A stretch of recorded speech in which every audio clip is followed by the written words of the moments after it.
pertama gitu. Bisa nggak sih ceritakan awal mula kenapa bisa sampai sini jadi kerja di Bali United dan radio dan lain-lain gitu, awal mulanya? Awalnya sih keterpaksaan, tapi keterpaksaan yang emang harus membuat aku step back untuk, kalau kata orang tuh kita harus, ketika kita mau lompat kita harus mundur dulu buat kita bisa lompat lebih jauh gitu kan. Dulu awalnya justru kesini cuma liburan karena orang tuaku di sini tinggal, aku dari kecil di Surabaya, terus tinggal di sini, terus aku di Surabaya cuman kayak long distance relationship sama keluarga. Ya akhirnya ketika itu terjadi sekian tahun di umur aku sekarang kira-kira 26 tahun, sampai akhirnya ketika aku liburan ke sini, dan di saat itu tuh aku liburan ke sini bukan dengan keadaan yang bisa dibilang baik dari beberapa aspek lebih tepatnya. Jadi kayak ketika itu aku baru resign kerja, terus baru menyelesaikan kuliah.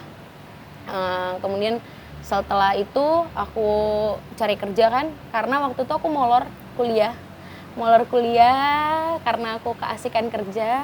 Terus udah selesai, aku resign, akhirnya aku lanjutin kuliah. Setelah selesai kuliah aku nggak dapat kerja, akhirnya udahlah aku liburan dulu deh, aku pengen merasakan pulang. Karena beberapa waktu aku kerja di Surabaya tuh ketika aku nakal nakal karena nggak kuliah, jadi menyelesaikan pekerjaanku, kira aku memutuskan untuk pulang. Aku pengen gimana sih, mau lebih dekat sama keluarga kayak gitu. Tapi pada akhirnya ngobrol, orang tua bilang kenapa nggak di sini aja sih kita bareng-bareng.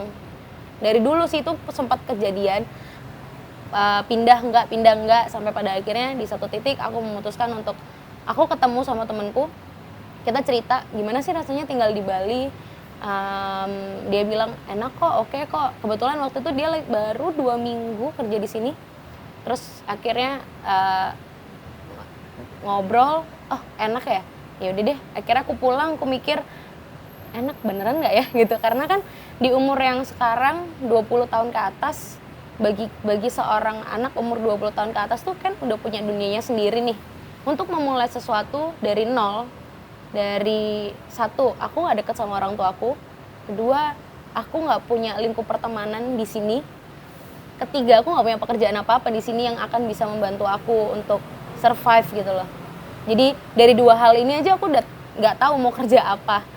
Keluarga hubungannya nggak seberapa, terus teman nggak punya, gimana aku bisa ngeling untuk bekerja di sini gitu. Tapi pada akhirnya aku ketemu lagi sama temen. Dulu aku sering ikut lomba radio gitu. Ini nggak apa-apa kan ceritanya nggak panjang. Jadi aku waktu dari zaman sekolah aku suka denger radio. Jadi ini ceritanya kita agak flashback, maju mundur maju mundur. Jadi aku suka ikut lomba radio. Kebetulan waktu dulu aku sekolah itu aku pengen banget sekolah di sekolah negeri. Karena zaman-zaman untuk anak 90-an di tahun 2000 itu sangat apa ya, pride-nya kayak woi anak negeri gitu kan. Terus apalagi bisa sekolah di beda-beda tempat, SD beda, SMP beda, SMA beda, itu kan kayak membangun pertemanan makin luas gitu. Jadi aku pengen kayak teman-teman yang lain, aku pengen banget punya banyak temen nih, punya yang temen yang beda-beda, biar ketika kita ketemu di luar tuh kayak oh ya ada temen di sini, ada temen di sini kayak gitu-gitu. Tapi pada akhirnya satu titik aku udah sekolah di satu sekolah, aku masuk sampai kira-kira seminggu ikut MOS ya, ikut MOS. Terus akhirnya aku keluar.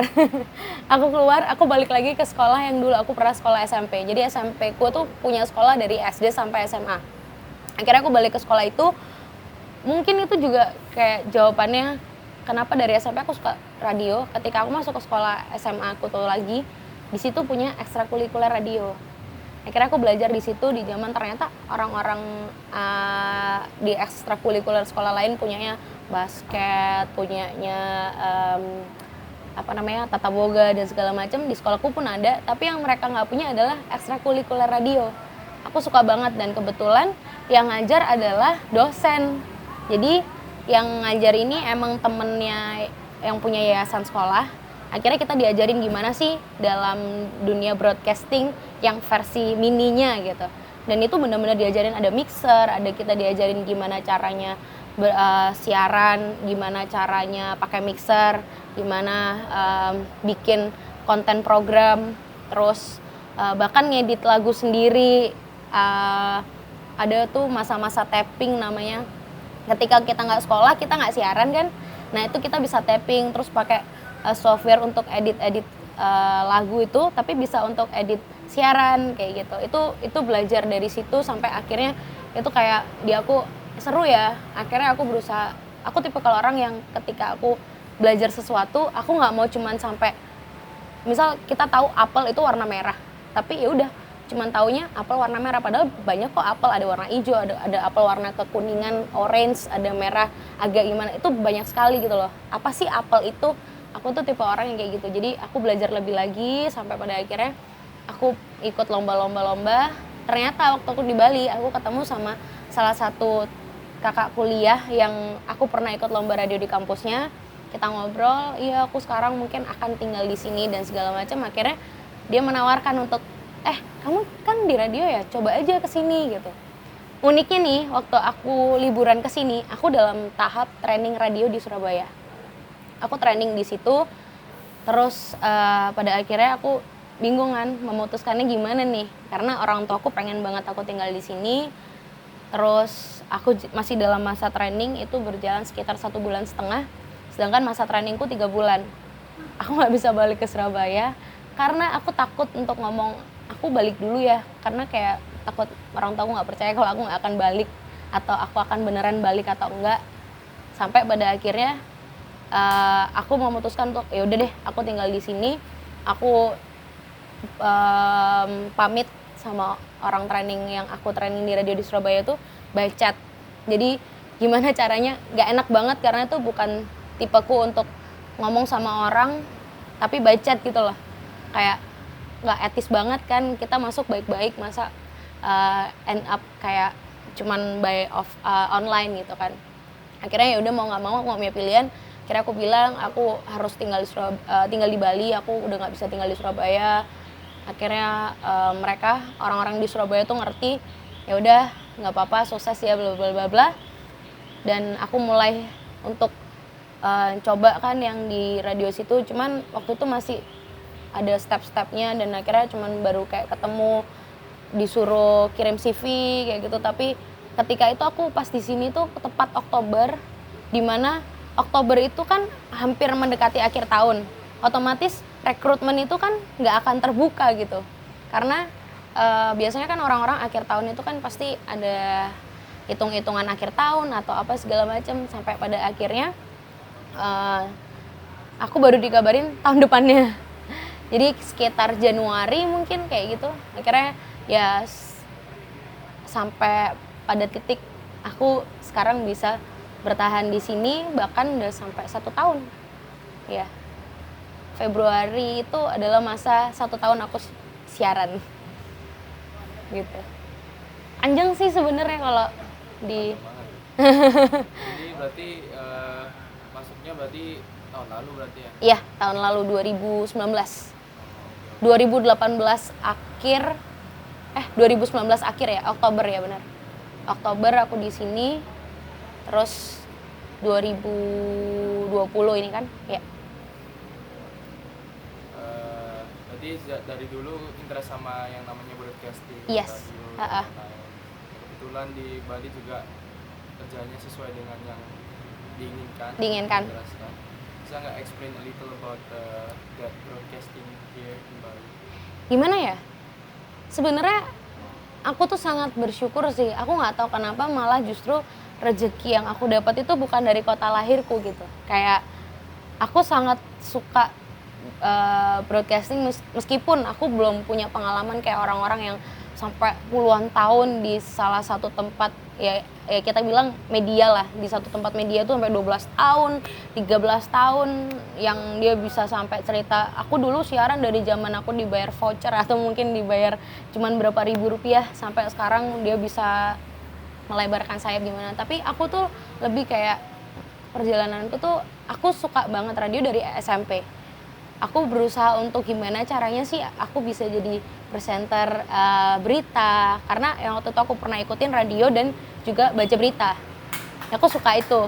Terus ternyata waktu dalam perjalanannya SMA aku kerja di tempat, setelah aku selesai sekolah, aku kuliah, aku tetap siaran di sekolahku itu. Karena sekolahku ini jangkauan radionya tuh didaftarkan tuh kayak radio komunitas. Jadi jangkauannya tuh masih bisa lebih jauh, nggak cuma di area sekolah doang. Jadi di Surabaya tuh kira-kira Surabaya Barat itu bisa dijangkau kayak gitu. Terus akhirnya aku sambil kuliah aku kerja di situ.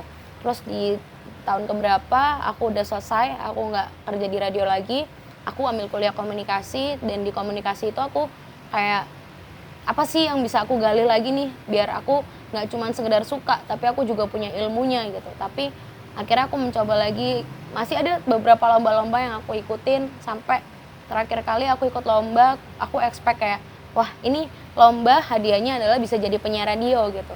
Sampai, sebelum ikut lomba itu aku ikut magang di salah satu radio juga, dia buka lowongan juga untuk penyiar. Aku coba, tapi nggak masuk karena suaraku bukan tipe suara yang berat, yang gimana ya, pokoknya dia nyari suara cewek tapi yang berat. Nah itu aku nggak masuk satu. Terus akhirnya aku coba lagi untuk di radio lain yang dia ngadain lomba, nanti bisa jadi penyiar, akhirnya nggak masuk. Sebelum itu aku ikut lomba, namanya lomba daber. Jadi gimana caranya kamu bisa jadi daber gitu. Tapi lombanya itu pertama kita disuruh stand up comedy gitu. Terus aku coba, akhirnya aku masuk 10 besar. Tapi ternyata dari 10 besar tuh dikompetisikan lagi, dikecilin lagi. Ternyata aku nggak masuk, aku nggak menjadi juara apa-apa di situ. Tapi sama salah satu orangnya, aku ditawarin, kamu yakin nggak mau mengembangkan potensimu gitu. Aku lihat kayak, ya dia melihat ada sesuatu di aku, akhirnya aku diajak, oke ayo sekarang kita coba deh training apa segala macam kayak gitu. Tapi ketika itu aku posisi kerja. Aku sempat kerja di warung ijo itu 2 tahun, kopi. Terus akhirnya aku kerja di bandara, tapi radio ini di tengah kota. Karena masalah jarak, akhirnya aku beberapa kali ikut training. Terus aku bilang kayaknya aku nggak bisa nih mbak, soalnya aku jauh dan kerja aku seperti ini, kayaknya mungkin nggak bisa, aku harus pilih salah satu gitu kan. Pada akhirnya ya udah, itu kesempatan itu hilang. Terus yang berikutnya kesempatan yang ikut lomba yang tadi, terus nanti adanya bisa jadi penyiar. Dari 4 orang dikerucutkan lagi, cuman diambil 1. Aku cuman masuk sampai 4 besar dari 85. Akhirnya yaudah, itu nggak dapat kesempatan. Setelah itu aku nemu lagi, ada kesempatan lagi. Dapet nih. Aku ngeliat dari Instagram ada yang upload gitu kan di timeline. Aku coba lagi ikut. Dari yang ini lebih banyak lagi. Hampir 100 lebih yang ikut karena dibagi 2 kloter. Dari sekian itu yang ikut, aku terpilih 5 orang. Dari 5 orang ini, jadi kayak harus trainingnya maksimal 3 bulanan. Itulah yang akhirnya jadi aku ngerasa ini yang aku tunggu nih dari sekian tahun. Di umur aku 25 aku baru dapat. Masa aku harus lepas gitu aja demi aku pindah ke sini gitu. Pindah ke Bali. Ternyata ya dengan segala pemikiranku ya udahlah ya. Aku juga nggak mau gimana ya, salah langkah lagi, karena dulu aku pernah salah langkah ketika aku lebih memilih bekerja dibanding aku menyelesaikan kuliahku dulu, yang sampai akhirnya kuliahku molor. Aku meninggalkan pekerjaanku, yang pun pekerjaanku tuh sudah aku bangun kayak aku nggak cuma belajar sampai tahap aku jadi barista gitu, tapi aku mau jenjang karir. Akhirnya aku ibaratnya aku udah sampai sini, terus aku harus turun lagi gitu kan, kayak pilihan yang berat gitu. Tapi it's life gitu, kita harus milih. Dan aku tuh nggak suka pilihan, tapi ya gimana ya. Akhirnya aku berusaha untuk aku harus pikir benar-benar. Akhirnya ya udahlah, aku harus meninggalkan itu. Dan sekalinya aku ninggalin pun kan aku juga di sini nggak sendirian. Aku punya orang tua aku. Aku juga nggak mau nyesel ketika selama aku hidup aku nggak pernah sama sekali satu kali pun aku ngerasain gimana rasanya tinggal bareng orang tua gitu. Karena emang dari aku kecil sampai aku sekarang baru kali ini aku tinggal bareng mereka Jadi aku nggak pernah tinggal yang benar-benar kayak teman-teman aku cerita kayak iya berangkat kerja atau berangkat sekolah dibikinin makan, atau kayak mereka rapotan mereka harus diambil raportnya sama orang tua kayak gitu-gitu. Aku belum pernah ngerasain itu gitu. Ya udahlah ya, mereka semakin tua umurnya semakin nambah, nggak akan semakin muda. Jadi kita yang masih punya kesempatan ya yang ngalah gitu. Sampai pada akhirnya aku kesini, ya aku ternyata dapat keterpaksaan yang indah itu tadi. Kayak aku dapat hadiahnya, oh aku dapat ya radio yang kemarin aku tinggalin, ternyata aku diganti di sini, aku dapat di sini gitu. Dan di sini pun radio itu kayak apa ya? Aku nggak tahu banyak perkembangan radio di Bali seperti apa. Tapi ketika aku dapat yang sekarang aku dapatkan ini, profesi yang aku dapatkan itu aku sangat senang sekali karena aku nggak cuma belajar tentang broadcasting di dalam situ gitu. Aku belajar tentang banyak hal yang kayak gimana caranya nulis skrip, gimana caranya kamu siaran nggak semandiri mungkin kayak dulu aku dapetin di SMA gitu loh. Untungnya aku udah berbekal itu dari lama, jadi ketika di sini bisa dikembangkan yang ya kayak sekarang, yang kayak aku harapin lah kayak gitu sih. Kalau untuk perkembangan radionya sendiri aku nggak seberapa ngerti, cuman di sini aku senengnya dia radio baru dan orang-orang pasti bisa dibilang ya ini punya salah satu klub, ya orang pasti tahu lah kayak gitu sih. Sebenarnya titik yang bikin oh ya udahlah aku tinggalin kerjaan di Surabaya aku ke Bali aja, itu sebenarnya titik apa sih itu? Bisa tahu Titik apa ya? Titik apa yang bikin titik itu muncul? Titik aku yang tadi bilang aku mengalah. Maksudnya waktu itu sebenarnya pun aku dalam tahap bisa apa ya, move on. Waktu itu kayak aku ngerasa kok sendiri gitu loh. Waktu itu aku juga ada gimana sih orang berpasangan, terus aku punya konflik kayak gitu. Terus setelah itu membuat aku jadi di titik bawah banget, yang akhirnya aku mikir, wow aku kemarin sok idealis yang kayak sok bisa hidup sendiri, aku bisa mandiri kok, aku nggak bisa, aku bisa kok tanpa bantuan orang tuaku kayak gitu. Aku bisa, aku sendiri aku bisa, toh emang pada dasarnya dulu aku juga sendiri, ya nggak sendirian banget. Aku dulu sama nenekku kan, aku tinggal sama nenekku sama keluarganya mama. Orang tua aku jauh pun aku masih bisa hidup kok, kenapa sekarang aku nggak bisa ngebuktiin kayak gitu kan. Anak muda zaman yang masih egonya tinggi banget. Sampai pada akhirnya satu titik itu membuat aku harus memilih pekerjaan atau kuliah.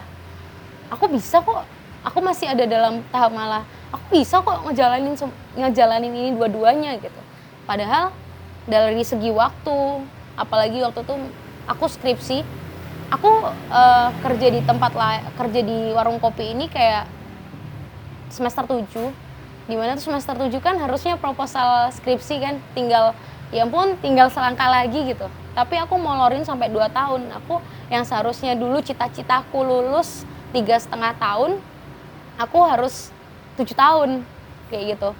Dulu kayak aku mikirnya aku pasti bisa lah gitu. Nah itu yang membuat aku harus memilih itu adalah kesalahan sih.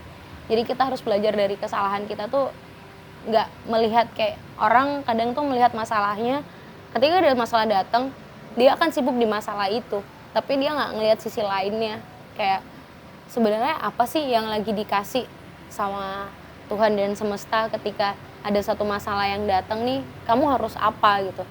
Kadang kita tuh nggak ngelihat clue-nya, sebenarnya Tuhan dan semesta tuh lagi ngasih kita clue gitu, tapi kita tuh suka kayak ignore, kita suka kayak denial sama diri kita sendiri. Dan aku tuh lebih berusaha untuk ngikutin apa kata hati, karena ada yang bilang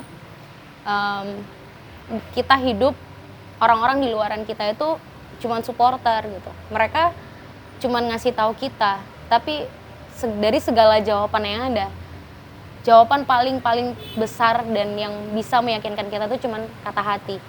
Itu kayak klise tapi itu benar gitu. Dan akhirnya aku merasa di satu titik aku harus milih kuliahku. Oke, aku tinggalin kerjaanku di tahap aku saat itu aku bisa jadi 2 tahun aku bisa jadi supervisor kayak gitu. Dan aku belajar untuk bisa jadi supervisor tuh harus melewati tahap aku harus kayak coffee master tuh masih ada tahapan lagi kayak gitu-gitu.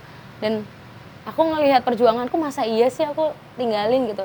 Tapi aku percaya kok suatu saat semua yang aku kerjakan itu pasti akan ada hasilnya nanti. Dan mungkin nggak untuk sekarang, tapi untuk proses ketika aku menjalani masalah yang lain gitu. Sampai akhirnya ya udah aku selesaiin kuliahku. Dan di tahap itu aku pernah nggak punya duit sama sekali. Kayak aku naik mobil tapi aku cuma punya uang 10.000. Gimana caranya aku bikin itu untuk hidup dalam sehari. Kayak aku harus beli bensin, aku harus beli makan kayak gitu. Nah itu semua karena kesalahanku sendiri gitu. Karena aku nggak disiplin sama diriku, karena aku nggak mau ngikutin orang tua aku ngomong apa. Dan orang tuaku pun sebenarnya selalu mengajarkan aku untuk gimana caranya bebas bertanggung jawab. Ketika kamu bebas silakan, tapi gimana kamu tetap harus bertanggung jawab sama kebebasanmu itu gitu. Terus akhirnya oke, aku nyelesain kuliah. Setelah aku kuliah aku masih kekeh dalam ke idealisanku itu, aku pasti bisa kok aku kerja gini. Tapi pada akhirnya aku nggak bisa apa-apa. Ya aku kerja kesana kemari yang nggak menghasilkan apa-apa. Aku apply kerja kalau kata orang kan harus kantor, harus apa, tapi aku berusaha untuk mencari apa yang aku suka. Sampai akhirnya aku nggak dapet, dan ya udah aku pindah ke sini. Terus akhirnya aku ketemu sama orang, thanks God ada Instagram. Instagram media sosial yang ya kata orang media sosial tuh dampaknya positif negatif, tapi kalau kita pakai yang benar kan pasti berdampak positif ya. Sampai akhirnya aku story, terus akhirnya kita ada di DM gitu kan, ketemu yuk, akhirnya ngobrol, ketemu. Bahkan aku dulu di radio yang sekarang, di pekerjaanku yang sekarang ini, aku nggak expect kok aku keterima, karena aku merasa dari semua perjalananku ini, ketika aku di radio aku sudah kayak enggak lah, pasti mungkin nggak dapet, mungkin emang apa yang aku suka nggak akan aku dapetin. Kadang kita kan ada tuh pernah dengar, kadang kita tuh nggak dikasih apa yang kita pengen, kita akan dikasih apa yang kita butuhkan gitu. Ya aku nggak expect banyak, bahkan temanku yang ngasih aku kesempatan untuk coba di sini itu pun dia bilang, tapi aku nggak bisa janji apa-apa ya, kamu jangan expect banyak dan segala macam. Aku bilang nggak apa-apa kok, aku dikasih kesempatan untuk mencoba di sini aja, aku udah seneng, aku bilang gitu. Dan uniknya di saat itu aku masuk dengan seleksi 3 orang. Aku harus ngikutin training itu nggak lama, sekitar sebulan. Tapi dalam tahap training itu aku sempat minder banget. Aku orangnya gampang minder sebenarnya. Terus ada 2 orang tuh suaranya bagus banget, cewek-cewek nih, 3 orang cewek-cewek, suaranya bagus banget. Dan aku ini suaranya gimana ya, tipis. Kalau kata-kata mereka tuh aku suaranya tipis, terus aku cempreng, aku kayak kurang radio voice lah kayak gitu. Tapi ternyata seleksi alam, aku nggak nyangka kayak 2 orang yang ikut training bareng aku nih, yang satu udah kayak dia udah memilih kerjaan lain, yang satu tiba-tiba nggak tahu kemana, dan 1 orang yang bertahan cuman aku, dengan yang aku di trainer sama 1 orang. Ya shout out tuh semua mereka yang berjasa untuk aku sampai di sini. Aku di training sampai jadi kayak sekarang, dan dia yakin udahlah anak inilah gitu. Yang training aku ngomong ke manajerku bilang kalau udahlah kayak anak ini, soalnya dia rajin banget, dia gigih banget. Dia pernah bilang juga sih ya waktu aku training tuh dia bilang kayak, kamu di sini lah ngobrol-ngobrol sama anak-anak, make yourself confidence, comfort gitu-gitu, karena ketika kamu ada di satu pekerjaan yang mungkin masih baru buat kamu pun, kamu harus adaptasi gitu. Cara adaptasi yang tepat adalah ya kamu ngobrol sama orang gitu. Dan tinggal di Bali ini sangat-sangat merubah aku, dari aku yang nggak mau ngobrol sama orang yang aku suka ngomong, cuman aku tuh minder, aku pemalu. Jadi kayak sebenarnya kalau misalkan orang-orang bilang tuh aku pemalu, mereka pasti nggak terima, tapi sebenarnya aku kayak gitu. Jadi aku pemalu, jadi kayak ngomong sama strangers tuh aku masih mikir ini nggak ya, ini nggak ya. Dan itu aku pelajari sebenarnya dari dulu aku pas setelah aku selesai kuliah, aku kan sempat nyari-nyari kerja, aku ikut asuransi. Aku jadi agen asuransi dan itu yang mengajarkan aku untuk oke, kamu harus ngomong sama orang yang dikenal untuk ngasih tahu produkmu. Dan itu aku belajar dari situ. Akhirnya aku pindah ke Bali, aku ngobrol sama orang kayak gitu, dan akhirnya di radio ini aku mencoba untuk adaptasi ya, dan segala macam dengan ketidakyakinanku, akhirnya aku keterima dan akhirnya aku merasa aku cukup berkembang di sini gitu, sampai bisa dikasih kesempatan kan karena di media yang aku kerja sekarang itu kan dia punya media TV dan radio. TV-nya tuh dari YouTube channel, tapi dia kan bikin konten terus tuh, jadi kayak akhirnya aku dicoba untuk coba deh konten ini kamu yang ngisi kayak gitu, sampai akhirnya aku kayak aku ngisi konten, dan kontennya tuh baca berita olahraga, tapi berita olahraga yang emang dari tempat kerjaku kayak gitu kan. Jadi membawakan berita, jadi kayak aku dapet apa yang aku impikan dalam satu kali jalan. Aku bisa jadi penyiar radio, aku ternyata juga bisa jadi presenter, meskipun itu nggak presenter berita, tapi setidaknya berita olahraga adalah berita kan. Tapi aku ya udah, akhirnya aku mencoba untuk iya, thanks God aku ternyata bisa melewati ini gitu. Dan itu kayak yang tadi aku bilang, banyak orang nggak belajar dari kesalahannya dia, nggak belajar dari masalahnya dia. Itu pun aku bisa ngomong kayak gini ya karena aku mengalami, dan aku melatih diriku untuk menekan ego yang sampai aku memutuskan ke sini, dan aku meninggalkan yang seharusnya kemarin aku sudah bangun, yang seharusnya itu bisa membawa aku jauh lebih tinggi mungkin. Tapi ya udahlah, it's choice. Tapi akhirnya ya semua dibalas, dikasih lagi gitu, diambil tapi dikasih lebih lagi gitu sih. Dari cerita yang aku dengar sih kayaknya there is something magic about this island ya. Jadi kayak kehilangan semuanya, hampir semua, tapi akhirnya dapat lebih yang in the short amount of time sih kalau comparing lama kan. Ada sedikit komen nggak tentang itu, tentang vibe-nya di sini tuh kok bisa kayak gitu atau gitu? Bali Bali tuh ya kalau buat aku sangat ramah, orang pengen banget liburan ke sini. Dan itu juga menjadi salah satu hal yang akhirnya bisa aku petik. Satu titik aku berpikir bahwa gila, aku kenapa harus mikir yang meninggal, kayak merugi, anggapannya kayak aku rugi ya gitu. Aku akhirnya nggak mikir aku rugi kok meninggalkan yang kemarin.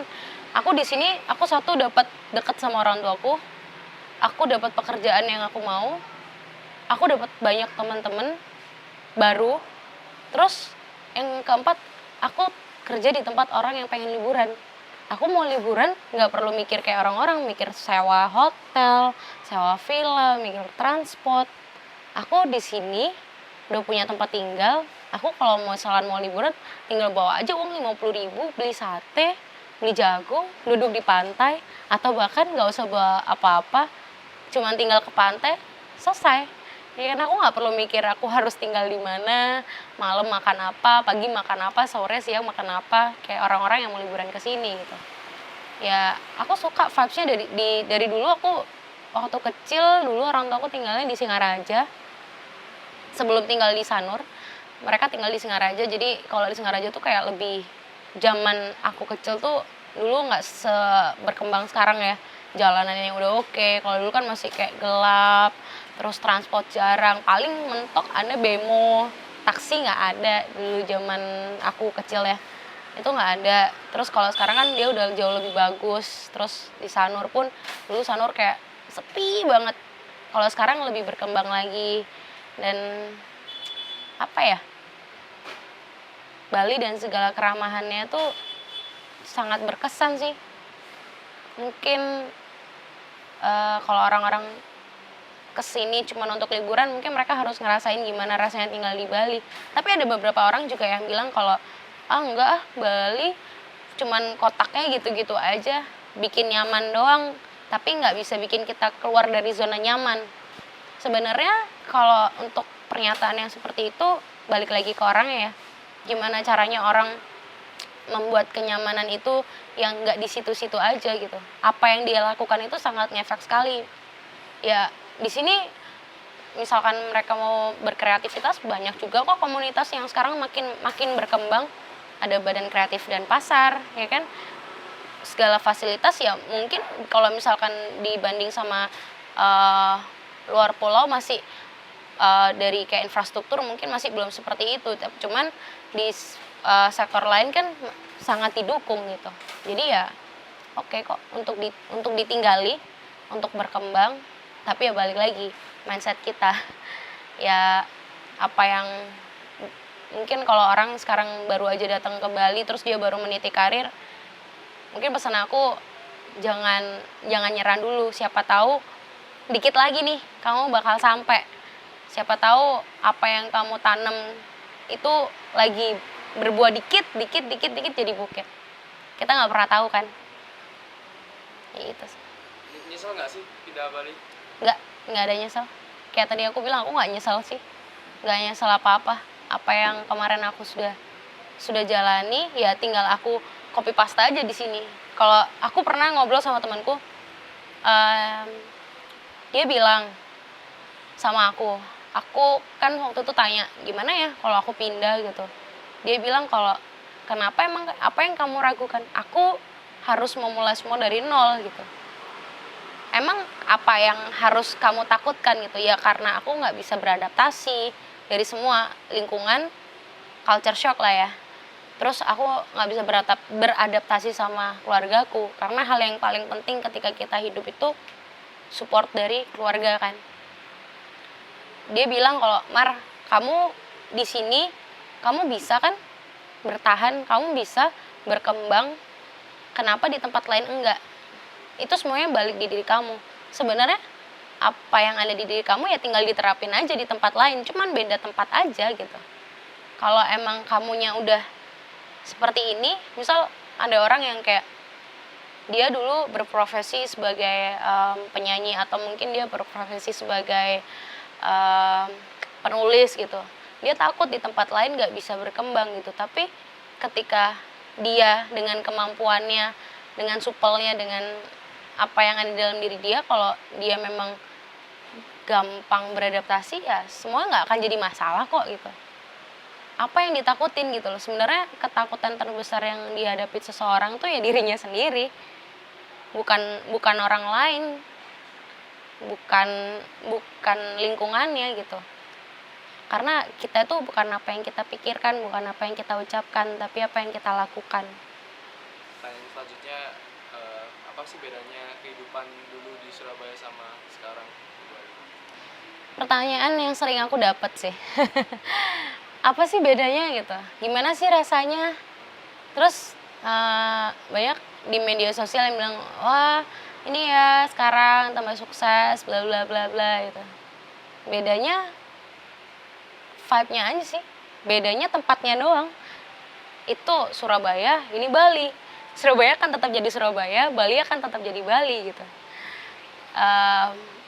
Surabaya dengan segala isi makanannya yang aku rindukan setiap hari, Bali dengan keramahannya yang bikin aku nyaman juga setiap hari. Jadi kalau ditanya beda spesifiknya tuh aku sendiri nggak tahu bedanya apa. Bedanya di sana nggak ada pantai, di sini ada pantai. Ada sih satu, tapi di sini lebih banyak gitu. Bedanya kalau di sana minuman beralkohol susah, di sini banyak banget.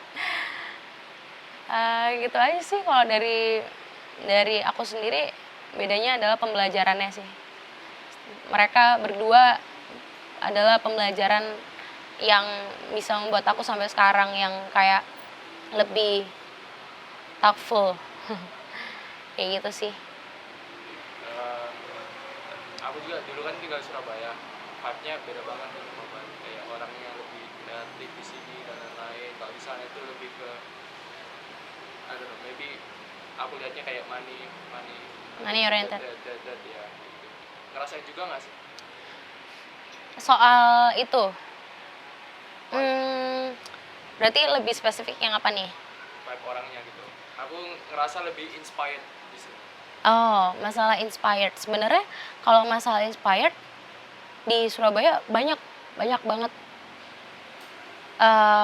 Masalah kreativitas, semua aspek itu infrastruktur banyak didukung di sana. Cuman yang bikin kita tenggelam adalah link sih mungkin. Karena aku juga merasa kayak linkku kurang ya di situ gitu.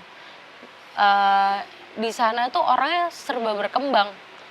Jadi ibaratnya tuh kayak senggol-senggolannya pasti lebih banyak. Jadi ya mungkin itu masalah link. Terus kalau di sini tipe-tipe kreatifnya ya berbeda. Tapi banyak juga kok anak-anak kreatif yang Surabaya, Jakarta, Bali, mereka kolaborasi. Kayak gitu ada juga. Masalah inspired atau enggak itu sebenarnya subjektif ya. Jadi orang ya balik lagi sama sudut pandangnya mereka mau lihat dari sisi mana. Bahkan kalau sekarang kayaknya ketika aku di Bali aku melihat Surabaya gila berkembang banget masalah kekreativitasan gitu. Tapi waktu aku di sana aku juga melihat itu kok sama aja. Itu kalau di sini ya mungkin kalau di sini lebih ngikat semua dari budaya. Itu budaya itu kayak menyelimuti semuanya gitu loh. Jadi makanya kenapa inspired-nya tuh lebih, hawanya tuh lebih beda. Mungkin gitu. Di sini kan di radio ya. Sebenarnya bahas apa sih radio di Bali itu? Apa bahas keindahan alamnya atau bahas kejadian ada di Bali atau bahas apa? Itu sebenarnya bahas apa sih? Kebetulan kalau aku kerjanya kan di radio salah satu klub di Bali. Dia sama kayak radio-radio yang lain, membahasnya seputar infotainment, teknologi, ekonomi, perkembangan Bali. Tapi lebih banyak tentang olahraga. Ya olahraganya ya pasti nggak jauh dari klubnya kan. Cuman banyak kok yang dibahas, nggak cuma satu klub ini, tapi ya klub lain, klub luar negeri, kayak gitu sih. Sama aja. Yang dikemas itu sama aja, cuman brandingnya adalah oh ini punyanya klub ini ya gitu. Makanya orang banyak ya nggak semua, tapi ada juga yang berpikir bahwa oh pasti tuh isinya tentang sepak bola doang ya gitu. Enggak juga. Semua isinya tentang ya kayak radio pada umumnya, lagu-lagunya pun juga lagu-lagu top chart 40, lagu-lagu lokal, kayak gitu-gitu. Bisa cek itu masih rolling nggak? Rolling. Cek, rolling kok, aman. Pertanyaan selanjutnya, kayak misal Jawa Pos ya, Jawa Pos kalau di sini kan kayak ada Bali Pos gitu kan, itu setahu punyanya orang sama kan, Jawa Pos kan itu ya, Bali Pos dan lain-lain. Itu kan kalau aku baca di Bali Pos tuh lebih ke kejadian Balinya ya, ada interesting topik di Bali dibahas tuh. Kalau di sini ada nggak sih interesting thing that's happening here in Bali? Oh itu kalau itu masalah tentang program ya. Jadi ada program yang akan membahas tentang Bali, ada program yang memang membahas putar olahraga, ada bahkan kita memberi wadah untuk misal anak-anak rapper kayak gitu. Jadi ada segmen-segmennya sendiri. Jadi 1 minggu itu kan dari Senin sampai Minggu. Nah itu programnya beda-beda. Ada yang Senin sampai Jumat itu programnya apa, Senin sampai Kamis. Nanti di hari Jumat itu ada apa, Sabtu Minggunya ada apa, kayak gitu sih. Nah, yang jadi itu lebih Balinya ada apa? Itu akan launch dalam waktu dekat, kayak adalah ngebahas tentang Bali dan seisinya. Cuman untuk gimananya itu masih belum tahu. Jadi nanti dengerin aja di 106,9 Bali United FM. Nggak boleh jualan. Oke.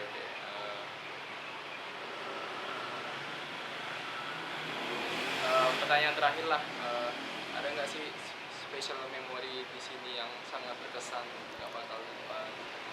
Special memory yang sangat berkesan, ya perpindahanku sih. Tanggal 9 Oktober 2018 berarti harusnya.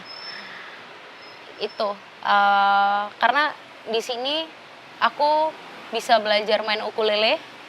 Aku akhirnya ketika pindah ke sini aku mencari teman kayak gitu kan, sampai pada akhirnya aku menemukan satu komunitas. Dulu waktu aku training di Surabaya, radio ini tempatnya komunitas bertandang, apa sih namanya, kayak mereka suka latihan di tempat ini gitu.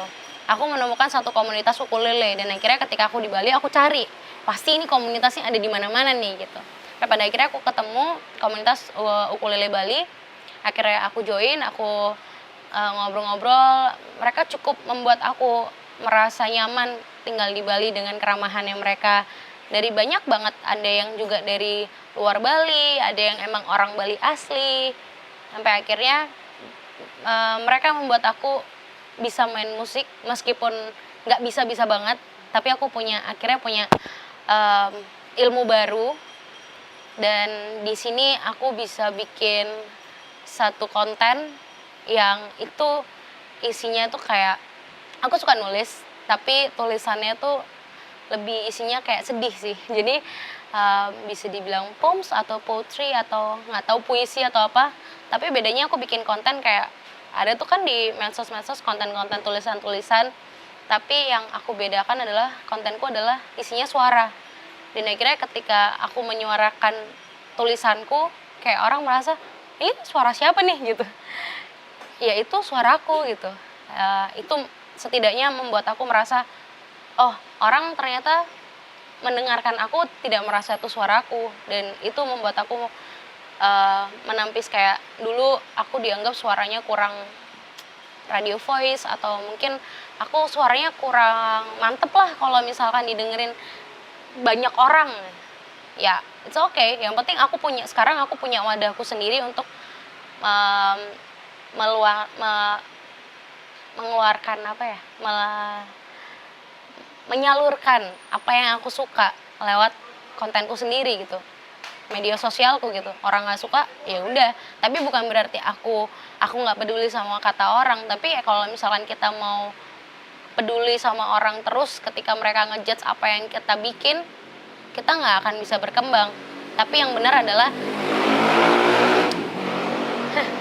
tapi yang dilakukan adalah ya udah, kita saring apa yang orang bilang, tapi bukan berarti kayak bener-bener udahlah orang ini apaan sih kayak gitu, bukan gitu. Cuman lebih kayak oke, orang mau ngasih masukan silakan, kalau enggak ya udah, kalau mereka nggak mau dengerin ya udah tinggal follow udah gitu kan.